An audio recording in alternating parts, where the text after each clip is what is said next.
Você já passou por algum momento tão aterrorizante na trajetória da sua vida que você não conseguia enxergar uma luz no fim do túnel? Aquele tipo de momento na sua história que você não conseguia ter talvez ânimo para levantar pela manhã, ou talvez era tão desesperador que você nem sequer conseguia fechar os seus olhos para dormir. Durante a nossa vida, às vezes a gente vive momentos que a gente não consegue explicar o tamanho da ansiedade e da dor que a gente sente dentro do coração, ainda que talvez externamente não haja nada que esteja efetivamente nos afligindo, mas que dentro do nosso próprio coração nós podemos perceber que a gente não dá conta. A gente começa a sentir como se ficasse evidente para nós a nossa pequenez, a nossa finitude, a nossa incapacidade de lidar com aquele momento, com aquela situação. É exatamente em momentos assim que nós somos surpreendidos. Nós somos surpreendidos pela graça de Deus. É isso que a graça de Deus faz. Constantemente nos surpreende. Quando eu e você estamos atônitos, sem conseguir encontrar um caminho, a graça de Deus que nos direciona, nos guia para o centro da vontade do Criador, que é boa, perfeita e agradável. É exatamente sobre isso que nós temos conversado aqui desde semana passada, na nossa série Surpreendente Graça, olhando com muito carinho e atenção para as páginas do livro bíblico que conta a história do profeta Jonas.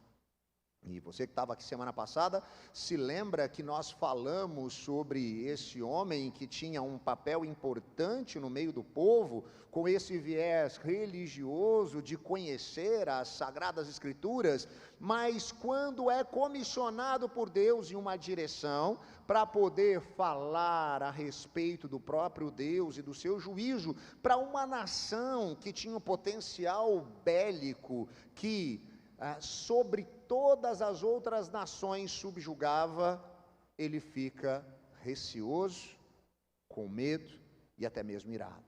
Em vez de cumprir aquilo que Deus havia lhe ordenado, o profeta caminha numa outra direção. Ele busca fugir de Deus, mais do que fugir da presença do Criador. Afinal de contas, ele, como bom teólogo que era, sabia que isso era impossível. Ele quer fugir de meio do povo de Deus, com quem ele tinha que se relacionar e que o faria lembrar constantemente que ele estava em desacordo com o direcionamento de Deus. Ele então, caminhando em outra direção, toma um navio, tentando se esconder talvez até de si mesmo. Quando Jonas está nessa embarcação, junto de inúmeras pessoas que nem sequer conheciam os princípios, preceitos e valores do Deus Criador de todas as coisas, algo sobrenatural acontece. Um momento de aflição real acomete aquele barco. Quando todos menos percebem, a tempestade é tão intensa que eles têm a convicção que estão prestes a morrer. O desespero toma conta de todos. E eles chegam até Jonas, o questionando o que ele estava fazendo, por que ele estava ali. E ao ouvirem a resposta de Jonas, que tinha plena consciência de que ele estava fugindo ou tentando fugir de Deus, eles ficam ainda mais desesperados.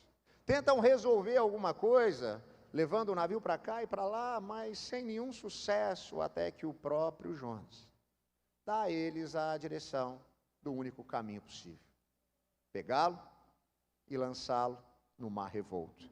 Assim, isso aplacaria a ira daquele que estava tornando aquela tempestade uma realidade. E é exatamente isso que eles fazem. Jonas é lançado ao mar. E Deus, então, prepara um grande peixe para abocanhá-lo. E ainda que a gente possa pensar que esse teria sido o fim da história e que esse peixe estava ali para destruir de uma vez por todas com a vida de Jonas, na verdade, ali nós encontramos, surpreendentemente, a graça de Deus, trazendo ao profeta Fujão livramento.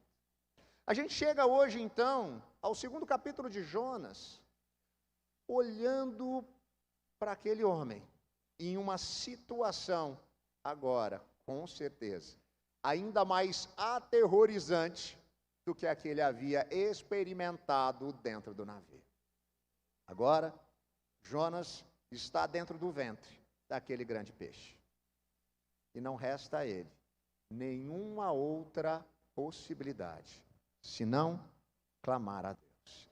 É exatamente, então, nessa direção que eu queria te convidar a abrir ou a ligar a sua Bíblia no livro do profeta Jonas, capítulo de número 2. A gente vai fazer a leitura de todo o capítulo. Eu vou fazer aqui a leitura na NVI, na Nova Versão Internacional. Você pode acompanhar na versão que você tem em mãos ou acompanhar na projeção.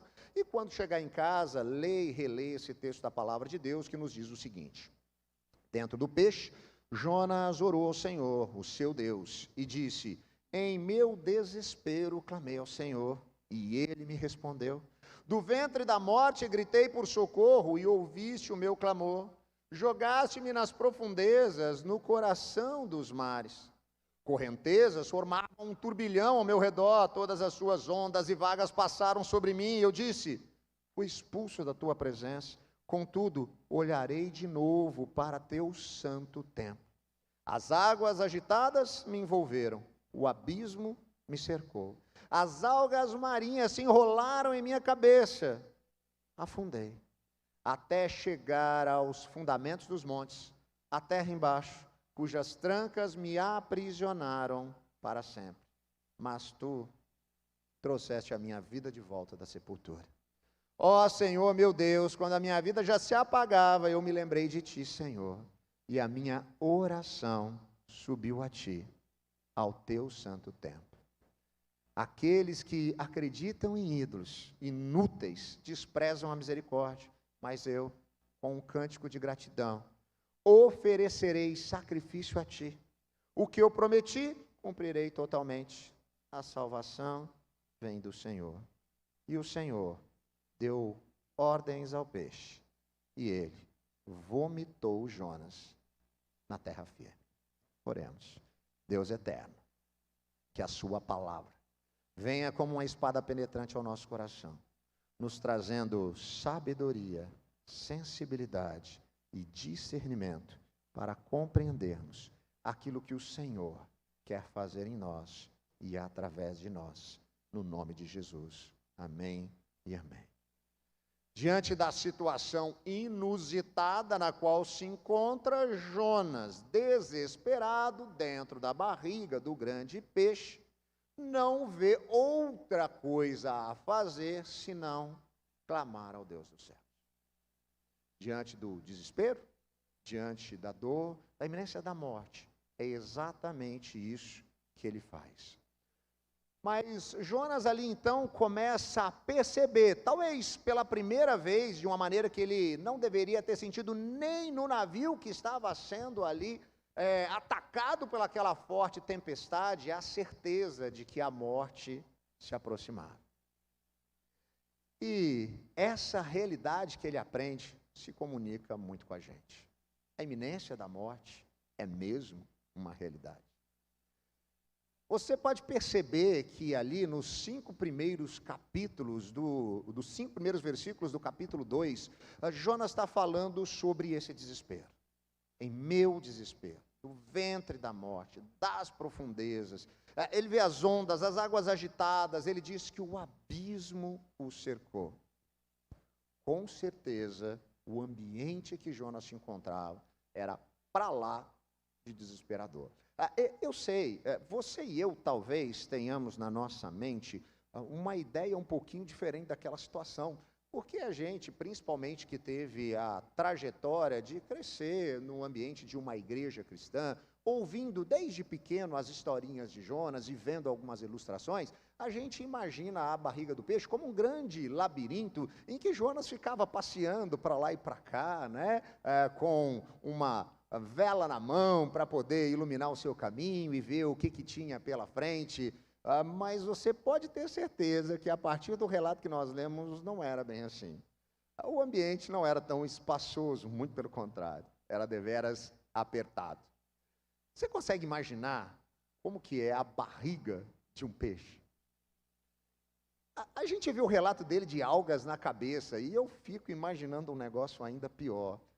Se você é como eu, que está passando pelo supermercado, e quando vê aquela placa escrito peixaria, dá uma volta para ficar um pouco mais distante, porque você não aguenta aquele cheiro, consegue imaginar como que é estar dentro do próprio peixe?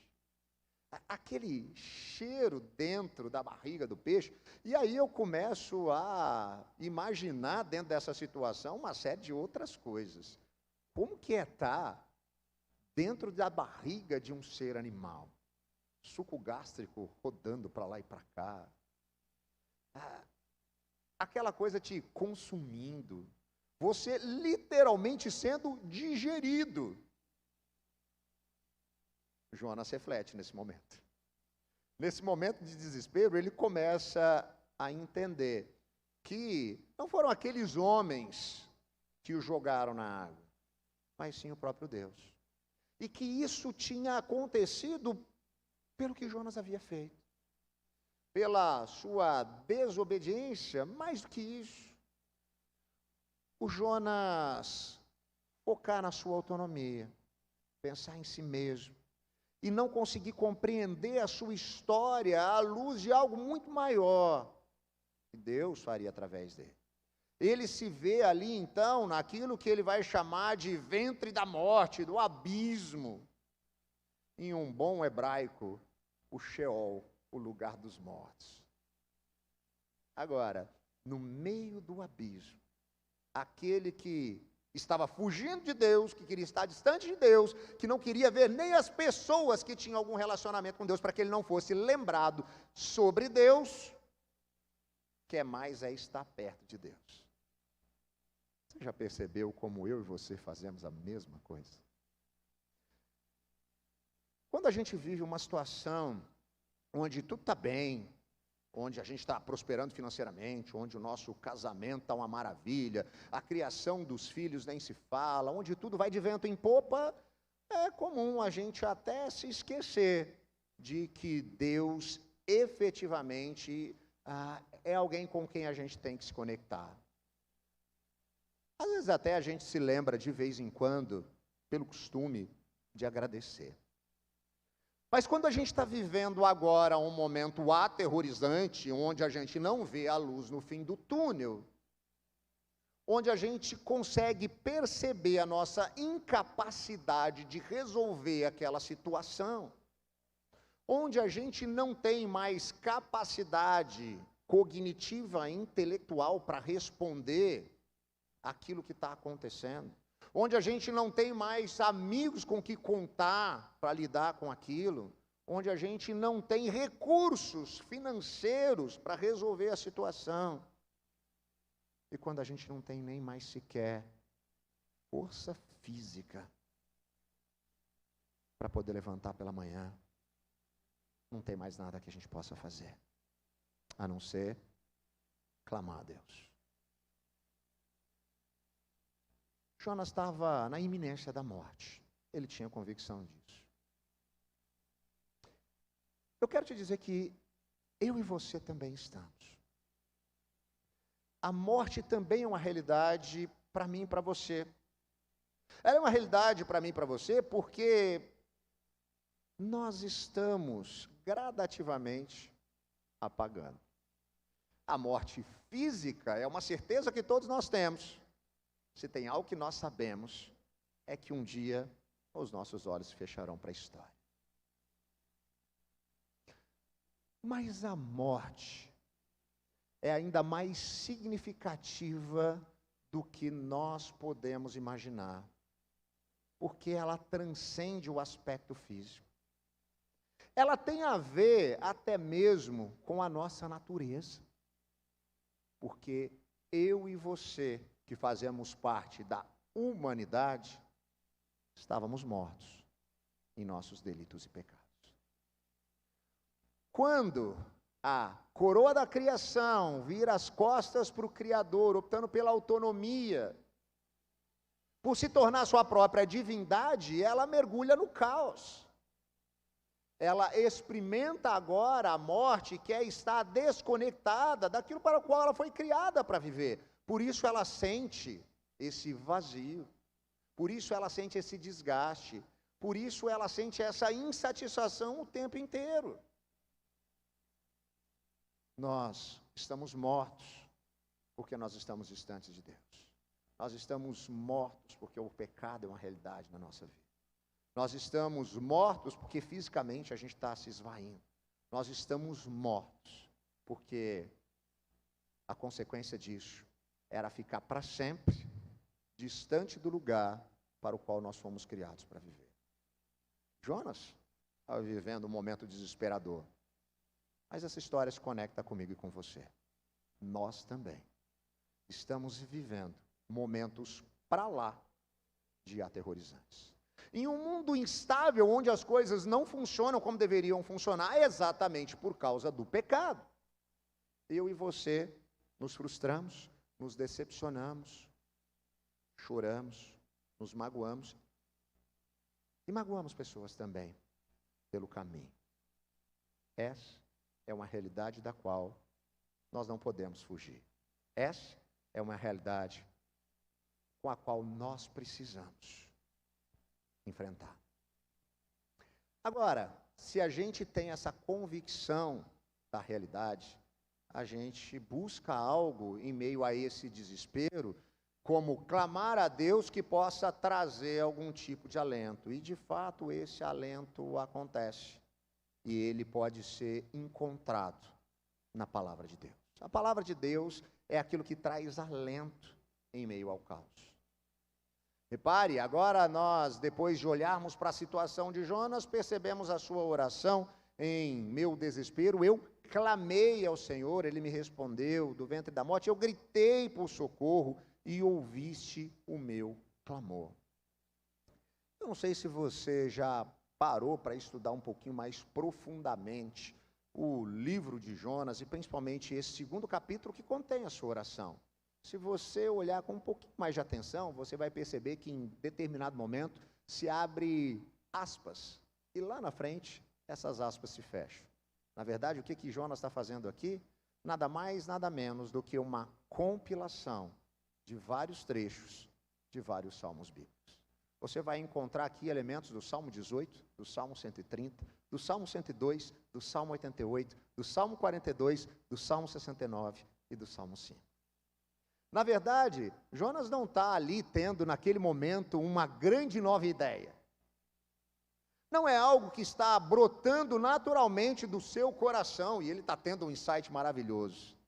Vou te dizer uma coisa, deve ser bem difícil ter insights dentro da barriga de um peixe. Com aquele cheiro, com aquele suco gástrico, é melhor a gente nem pensar nisso. O que ele está fazendo? Ele está trazendo à sua própria memória aquilo que pode dar a ele esperança. E onde ele pode encontrar esperança, se não na própria sabedoria de Deus? Olha só, o profeta que conhecia profundamente os princípios, os desígnios de Deus, vai agora buscar exatamente daquilo que ele estava fugindo, o alento para o seu coração. Ele então, ao meditar, começa a trazer à sua mente todos aqueles salmos que ele, como um bom hebreu, havia memorizado. Sim, decorado. Como profeta, sabia inclusive as implicações de cada uma daquelas expressões. Ele então as compila agora. E é nesse momento, recordando da palavra de Deus, dos seus princípios, preceitos e valores, que Jonas encontra forças para orar, para clamar a Deus. Sim, mesmo em meio às ondas, às dificuldades que ele enfrentava. Mas a gente encontra ali o sinal de uma fagulha de fé daquele que estava fugindo. Ele deixa muito claro ali, nessa sua lembrança, que Deus ouve o clamor do seu povo. Ele está perto. Ele cuida de nós. Ele não é um Deus ausente, que criou tudo, virou as costas e foi embora. Jonas era alguém que havia tido um contato muito estreito com a palavra de Deus e conhecia o manual do construtor e quem era o construtor. Ele conhecia muito bem quem Deus era. Ele sabia o quanto Deus era misericordioso. Ele então agora se coloca a clamar. A palavra de Deus nos ajuda também a ter esse tipo de prática. Quando eu e você nos debruçamos a ler ou a ouvir a palavra de Deus, ela vai gradativamente trazendo um efeito ao nosso coração que é libertador e esclarecedor. Porque quanto mais eu leio a palavra de Deus, mais eu ganho sensibilidade para compreender quem Deus é, como Ele age na história e o que Ele está fazendo. E aí eu consigo enxergar melhor algumas coisas à minha volta. Eu consigo perceber por que algumas coisas estão acontecendo. Você já teve essa sensação? Se você não teve, eu ia te desafiar nesse momento a procurar durante a sua semana, gastar um tempo, ainda que alguns minutos por dia, para refletir a partir das Sagradas Escrituras.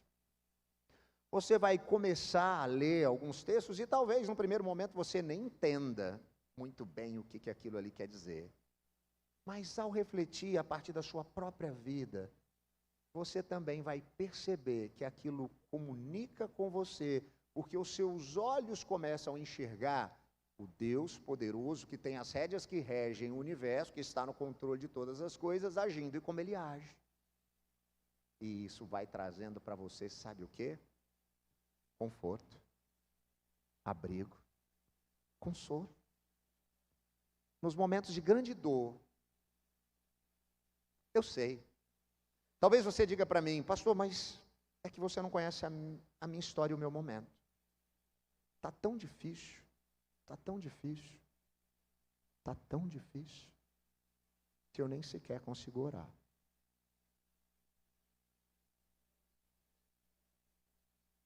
Jesus, na sua trajetória, encontrou com um homem também vivendo momentos de muita dificuldade, muita dor, fisicamente padecendo. E a única coisa que ele conseguiu dizer em oração e clamor a Jesus foi: Filho de Davi, tem misericórdia de mim. Talvez essa seja a única coisa que você consiga dizer. Deus, tem misericórdia de mim. Mas sabe o que a palavra de Deus traz para você de conhecimento agora? Que isso chega ao trono do Pai. Que o seu clamor, o seu desespero, chega a Deus. E Ele compassivamente responde. Sim, Ele responde de maneira pessoal, Ele responde de forma a mostrar para você o que está acontecendo. Mas Ele também responde de maneira efetiva no todo da história. Porque ao ser amado por Deus, Ele encontrou a maneira efetiva de trazer você de volta. Quando Jesus, o Deus encarnado, caminha resolutamente na direção da cruz, para derramar a sua vida e o seu sangue, por mim e por você, é exatamente isso que Ele está fazendo. Ele está nos trazendo de volta. Então, o nosso clamor é por Deus respondido. Nós então agora temos confiança de que Deus é aquele que nos salva, porque o Senhor que nos traz a salvação é digno de confiança.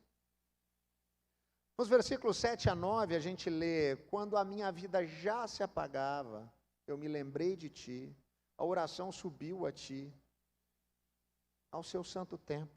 Aqueles que acreditam nos ídolos inúteis desprezam a misericórdia do Senhor, mas eu com um cântico de gratidão oferecerei sacrifício, o que eu prometi cumprirei, a salvação efetivamente vem do Senhor.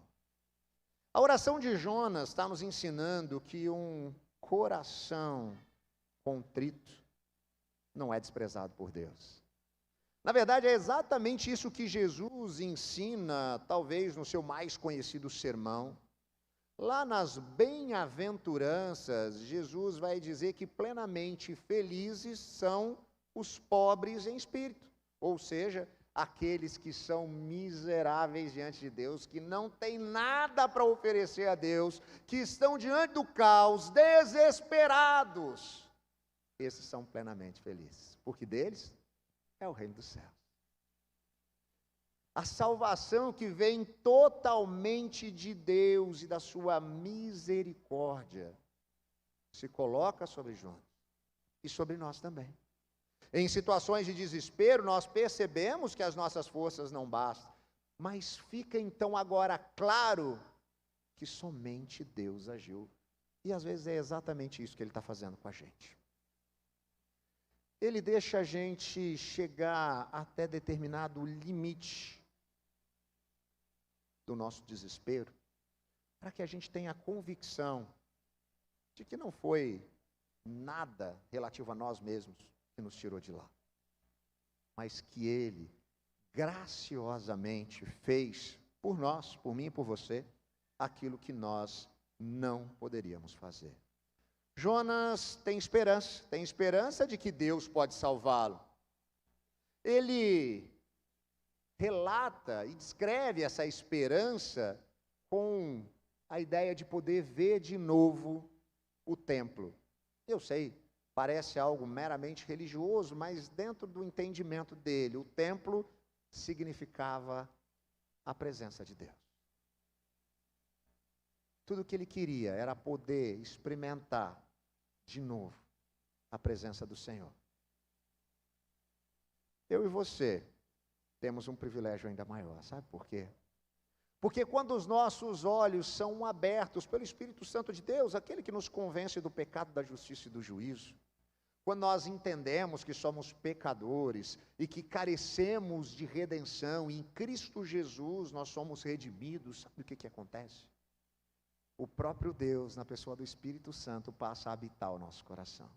Ele passa a fazer morada em nós, e nós agora nos tornamos o templo de habitação de Deus. Eu e você podemos experimentar essa presença. De imaginar essa possibilidade, Jonas demonstra a sua gratidão, e aqui ele faz um confronto entre a idolatria vã daqueles que confiam em ídolos. Eu sei, às vezes quando a gente fala de ídolos no contexto bíblico, você está pensando em algum tipo de divindade esculpida que não tem nenhum tipo de poder. Mas eu e você também constantemente criamos para nós os nossos próprios ídolos. Muitas vezes a gente encontra o maior deles quando de manhã a gente olha no espelho. Nós somos a nossa própria divindade. Mas ele está confrontando a confiança na idolatria com o amor pactual de Deus. Deus é aquele que estabelece conosco uma aliança para com o seu povo, uma aliança para com os seus, para com aqueles que Ele mesmo traz para si. E Ele é fiel à sua aliança, completamente. Ele estava cuidando de Jonas, e Ele está cuidando de mim e de você. Ainda que a gente esteja vivendo um momento aterrorizante. O teólogo escocês Sinclair Ferguson, falando sobre esse momento da vida de Jonas, diz que havia uma razão especial para ele passar por isso tudo. Ele precisava primeiro experimentar a graça de Deus para com ele, antes de levar a graça de Deus ao povo de Nínive, senão não faz sentido.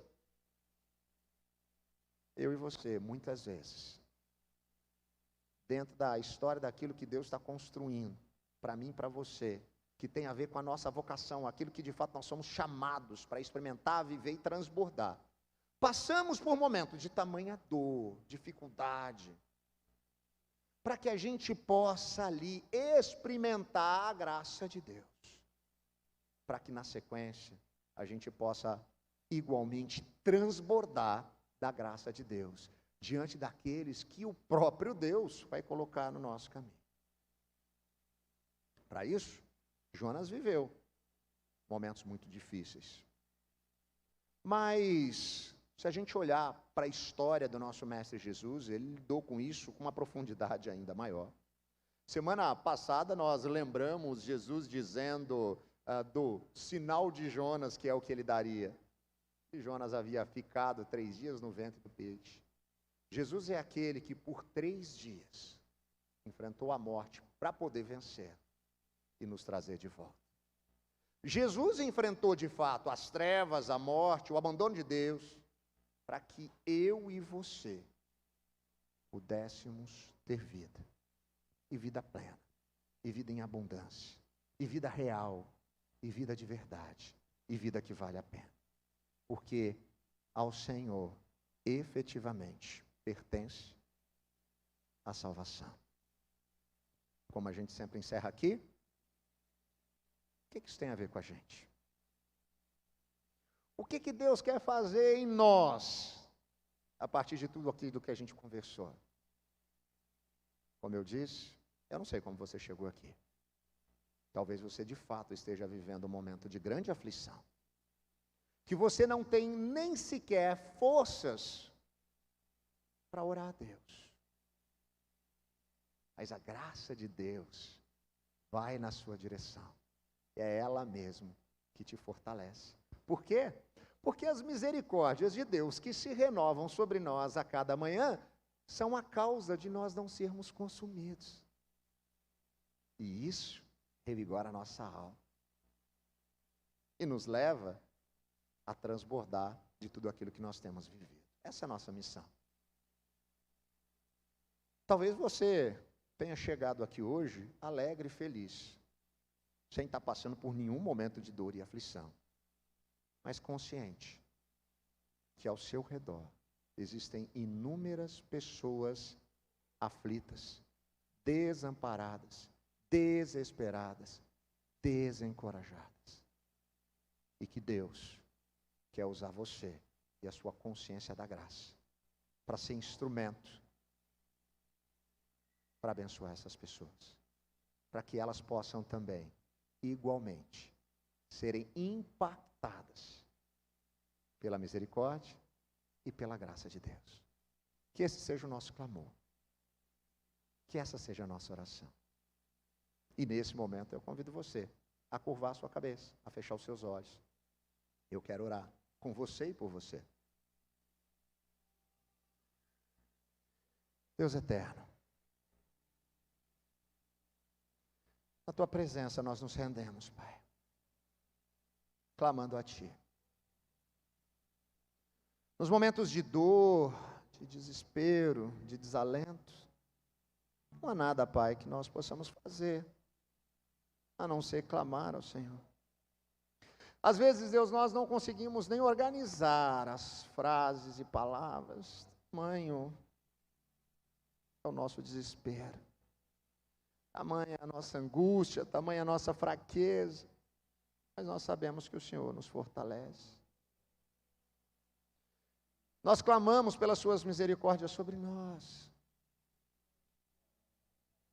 Nós sabemos que o Senhor é justo, compassivo, se compadece de nós apesar de nós não merecermos, apesar do nosso egoísmo, apesar da maldade do nosso coração, apesar da nossa condição caótica. Mas em Cristo Jesus nós somos amados. E o Senhor nos traz agora a possibilidade de um relacionamento completamente diferente. Porque nós podemos confiar, Pai, podemos confiar em Ti. Podemos confiar no Teu amor. Podemos confiar no Teu perdão. Que o Senhor age em nós e através de nós. Que ao percebermos tudo isso, possamos ser instrumentos da Tua graça. Aonde o Senhor tem nos levado, aonde o Senhor tem nos colocado. Abra os nossos olhos hoje para ver, Deus, as pessoas que estão sedentas e famintas por conta do desespero. Nós estamos em um momento do calendário do nosso país, onde pessoas sem esperança buscam nas mais diversas fontes algo que possa trazer algum alívio. Que nós sejamos mensageiros da verdade que liberta e que pode trazer o verdadeiro alívio, que pode trazer sentido e significado para a existência. Que o nosso clamor ao Senhor transborde sobre aqueles que clamam em desalento. Nós oramos, Pai, assim, agradecidos, em nome de Jesus. Amém, amém. Graças a Deus.